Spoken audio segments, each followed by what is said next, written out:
midwifery protocol, because that's a midwifery issue. What they mean by hands off is that you only assist certain aspects of the delivery, as you shall see. You assist, you step out 50 centimeters away from the man. And then at another point, you just go assist, and then you step out of the man. At some point, you go and assist, and you step out. So that is known as the assisted breech delivery, or ABD, using the hands off the breech protocol. Now, what is involved? First of all, the first thing is you should have done your prerequisites. You need to know that, is this baby going to qualify for vaginal delivery? The second thing is you are going to ensure you have a lithotomy table. A table where the mother will reach at the end. You can't do a breech on a flat surface. The maternal gluteal area should be at the edge. You can't do vacuum, you can't do forceps, you can't do PPH management in the absence of a lithotomy table. Please don't do that. It will even cause more harm than good. Okay? Next, what else do you need? You will need to empty the bladder. The bladder has to be emptied. So if you can even catheterize, good enough. Next, the third requirement is that you should have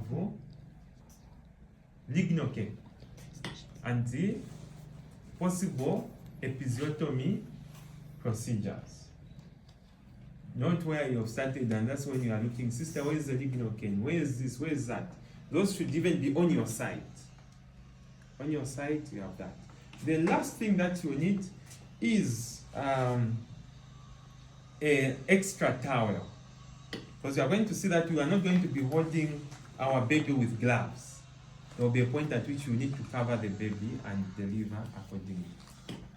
Obviously, the last, if I really wanted, is you need a resuscitator and somebody from neonatal ICU. I know Dr. Chavez is a pediatrician. Yes, so can be there also waiting for the baby, so that in case there will be need for resuscitation or anything like that, you should have an extra person. Now, let me talk about these maneuvers, and unfortunately, let me put a disclaimer because this model is not appropriate for this, but I will try. But it means I'm not going to use the pelvis. But there are specific models that we use for demonstrating breech. An adequate pelvis. This looks like a baby natali thing. So the first thing that you are going to do is, who can I ask? Because I need somebody to be helping me. Dr. Mulenga, I think I need just maximum 10 minutes. 10 minutes. Or less. Sure. Okay, it's not too much. Okay, move this side. Are we able to see? I don't know whether we should be in the corner. Where should we position ourselves so that everyone sees? No, leave this. Oh, it's also attached.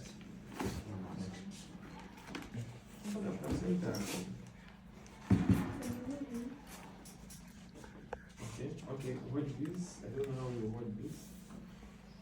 Okay, I hope we are all seeing. Okay, stand in the corner there. So, the first thing that will happen is that when that patient goes in second stage, meaning cervix is fully dilated, we all know that second stage has got two further phases. There's phase 1 and phase 2. There's a point at which the cervix is fully dilated, the uterus is contracting, but the mother has got no edge to push. That's like phase 1. And if you've seen experienced midwives will not panic. What do they tell the mother? They know that she's fully dilated, but they'll say sleep on the side. When you feel like pushing, let me know. She even sits on it too. Yes, because it doesn't mean that when somebody is fully dilated, you need to start stressing the mother. It will just come on its own. Now there will be a point at which both contraction and the maternal edge to push will come. So the same applies even for a breech. You have to wait until that stage comes. Then, when the patient, I'm able to hold. That would be the tricky part now. A lot of weight. So when you see that she's fully dilated, you step out, hands off. That's the first hands off. You tell the mother to push, push, push. These fingers of mine are actually representing the pelvis, the vagina, sorry. And she will push up to the knees. If it's a flexed or a frank breech, up to the knees. So the push up to the knees has got no assistance by anyone. It's clear? Mm-hmm. Yes. So after now you think that we are closer to the knees. If it's a flexed breech, you need another assistant. Maybe who can come and help you? Dr. Zoe. Dr. Mulenga. Who is near? Dr. Mulenga. Dr. Mulenga. Because this is a stubborn baby. You can hold the placenta for him or something like that. So what I mean here is that if this is a flexed breech, by the time you see the knees, these legs will also be almost at the same level as the fetal buttocks. You don't need a maneuver. Either it will prop out on its own, or if you want, you can assist by just pulling the leg out and pulling the leg out. So for a flexed breech, we have no issues with it on the delivery of the lower limbs because they will prop out on their own. Actually, my teacher would not even allow you to touch that baby because they know the baby will just come out on its own. But for a frank breech, meaning it's extended, it's dangerous to allow this baby to go beyond the knees because you are going to dislocate the knee joints because there will be too much attention on the knees. So you have to apply what is known as a Pinard's maneuver. And there's nothing special about the Pinard's maneuver. It's like just going in, you go with your finger like this. Okay. Then the thumb goes in the popliteal fossa posteriorly. Then this index finger goes in front. And then you just do that. And then you pull out. So you create from a frank breech into a flexed breech. Then you pull it out. Then you do the same on the other side. That's a Pinard. So a Pinard is meant for a frank breech. Clear? Now, a long time ago, they were using what was called a classic maneuver.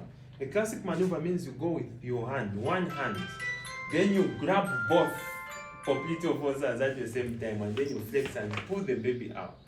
So whichever you consider to be okay for you, that's up to you, but the patient has to be comfortable.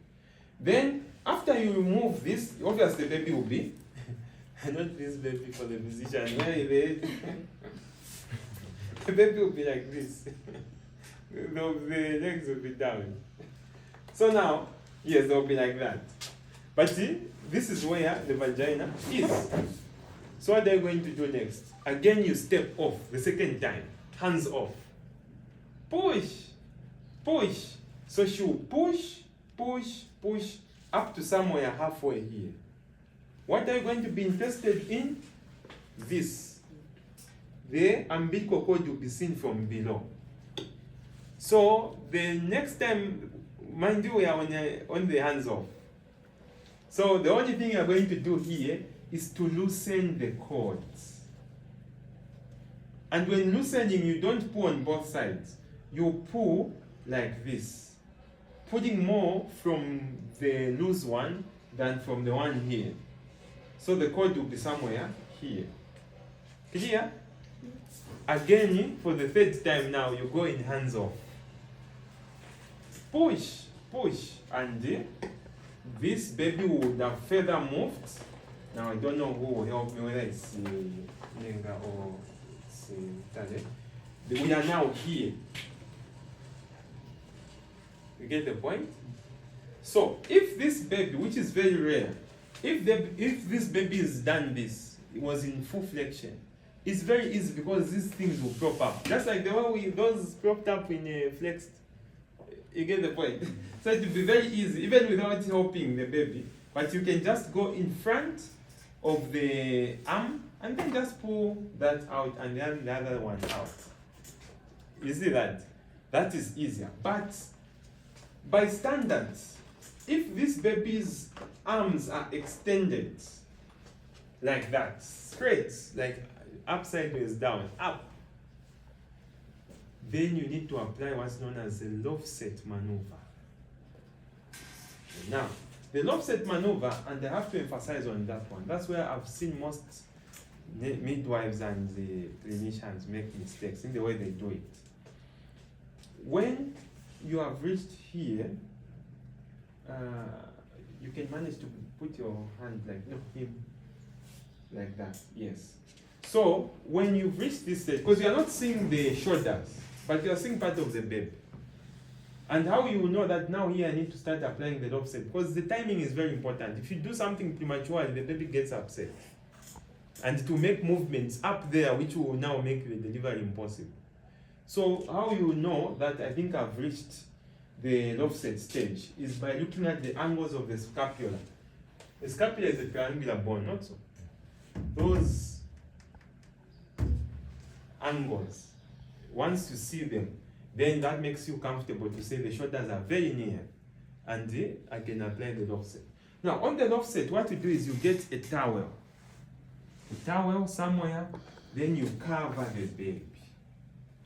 And after you cover the baby, you are going to hold these two thumbs on the sacrum. Not on the abdomen, but on the sacrum. And after you hold on the sacrum, so it means the delivery up to here was by gravity. That is the standard, the hands off. But there are some times when you don't want to use gravity, sometimes you can be helping after you've loosened the cord just to reach quickly up to the level of the scapular lines. It's up to you. But if you be helping, then you need to cover the baby and use the sacrum. Now, when you reach here, what you're going to do is, don't change your, just go like this, don't be a bit loose. What we'll do is, we'll do two movements. Let me demonstrate using this book. We are doing two movements at the same time. We are pulling and rotating. Pull, rotate. And after we do something there, again we'll pull and rotate. You can't forget that, right? As you are pulling, you are rotating, then you do a maneuver, then you continue pulling and rotate the other side, and you do a maneuver, then you make it straight. That is a loft set maneuver. So, to demonstrate what I'm saying, is I'll be pulling this baby and rotating. This is his pubic symphysis, right? And then this one will come to lie here, to come and lie there. The baby would have been facing the maternal thigh. And this shoulder will be right below the pubic symphysis.